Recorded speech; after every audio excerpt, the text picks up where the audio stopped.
నమస్తే అందరికీ.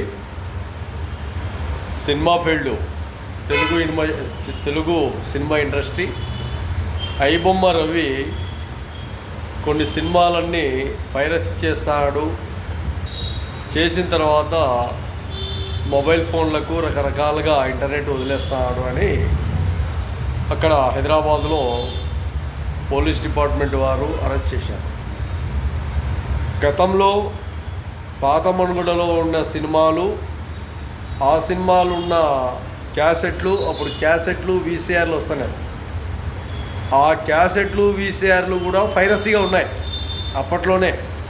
ఇదేం కొత్త కాదు. ఈరోజు కావాలంటే మీరు గతంలో ఉండేది చూసుకోండి, డిపార్ట్మెంట్ ఎవరైనా కానీ.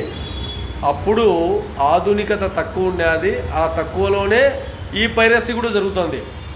ఇప్పుడు ఆధునికత పెరిగింది, పైరసీ పెరిగింది. ఒక టికెట్టు 5 లక్షలు, 2,000, 3,000, 4,000, 5,000, 10,000 అమ్ముకునేటప్పుడు పైరసీ కూడా అదే పొజిషన్లో వెళ్ళిపోతూనే ఉంటుంది. ఇది బాగా గుర్తుపెట్టుకోవాలి సినిమా ఫీల్డ్. మీ పైరసీ ఏమో ఎక్కడ కూడా బాగుండాలా. 30,000 కోట్లు, 40,000 కోట్ల రూపాయలు నష్టం వచ్చిందని మీరు పేపర్ స్టేట్మెంట్లు ఇవ్వాలా. కానీ ఒక పేదవాడు 1,000 రూపాయలు పెట్టి ఒక టికెట్ తీసుకుంటాడా, కొనుక్కుంటాడా, సినిమా చూస్తాడా అన్న ఆలోచన మాత్రం ఉండదు మీకు. మళ్ళీ అక్కడ ఉండే హైదరాబాదులో పోలీస్ కమిషనర్ గారు సజ్జనార్ గారి దగ్గరికి వెళ్ళి, అయ్యా మాకు ఇట్లా ఉంది, అట్లా ఉంది, ఇట్లా ఉంది, అట్లా ఉంది అని తెలియజేస్తారు. మళ్ళా ఆ రవి అనే వ్యక్తిని వాని కాల్చండి, వాని పేల్చండి, వాని చంపండి, వాని ఎన్కౌంటర్ చేయండి అని చెప్తారు. ఏమైనా సిగ్గు మానం లజ్జ ఉందే మీకు సినిమా ఫీల్డ్ వాళ్ళకు? మీరు గతంలో నుంచే రకరకాలుగా మీ సినిమా ఇండస్ట్రీలో ఉండే పనిచేసే వ్యక్తులే పైరసీకి పాల్పడే వ్యక్తులు ఎంతోమంది ఉన్నారు. వాళ్ళు రకరకాలుగా ఉన్నారు. ఈరోజు 2025 సంవత్సరం వస్తే ఒక టికెట్ 1,000 రూపాయలు అంటాడు, ఒకడు సినిమా కొత్తగా వస్తే 2,000 రూపాయలు అంటాడు, ఇంకొకటి సినిమా కొత్తగా వస్తే 3,000 అంటాడు. ఆయన పవన్ కళ్యాణ్ సినిమా ఒకరు వచ్చేసి 5 లక్షల రూపాయలు పెట్టి ఒక టికెట్ తీసుకుంటారు. మళ్ళీ ఆ టికెట్ను పార్టీ పండుగ ఇచ్చినామంటారు అమౌంట్ను. ఇలాంటివా? మినిమం ఒక సాధారణమైన వ్యక్తి, ఒక సామాన్యుడు సినిమా ఏ విధంగా చూడాలా, ఎన్ని రూపాయలు అతని సంపాదన ఉంది, ఎంతవరకు అతను సినిమా చేయగలడు, చూడగలడు అన్న ఆలోచనలు ఉండాలి కదా మనిషికి.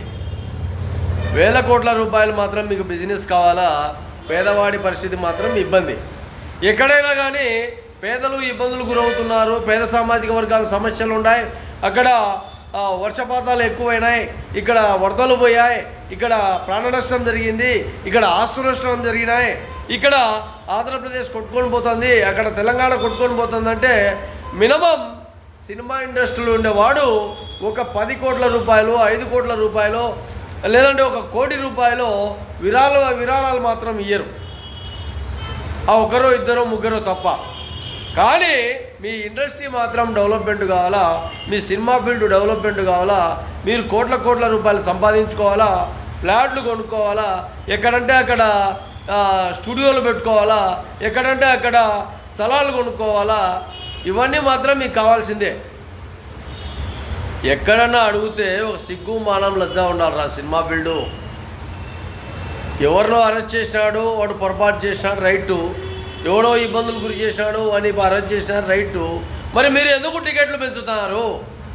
మీరు ఎందుకు ఆ టికెట్ల మీద అన్ని రూపాయలు డబ్బులు తీసుకుంటున్నారు? ఒక్కసారైనా ఆలోచన చేశాడా ఎవడన్నా కానీ? ఏ సినిమా ఫీల్డ్ ఎవడన్నా కానీ? మరి మీకేమో డబ్బులు కావాలా, ఎవడో పైరసీ చేస్తే వాడిని మాత్రం కాల్చండి, చంపండి, కొట్టండి, నరకండి అని ప్రజలకు అందరికీ తెలియజేస్తారు. ఇది కరెక్ట్ కాదు. మీ ఆలోచనలు ముందు సినిమా టికెట్ను తగ్గించండి.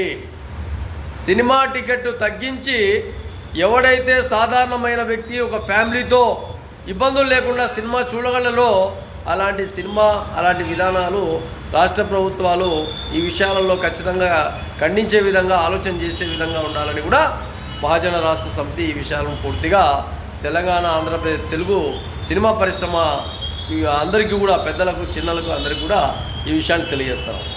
జై హింద్.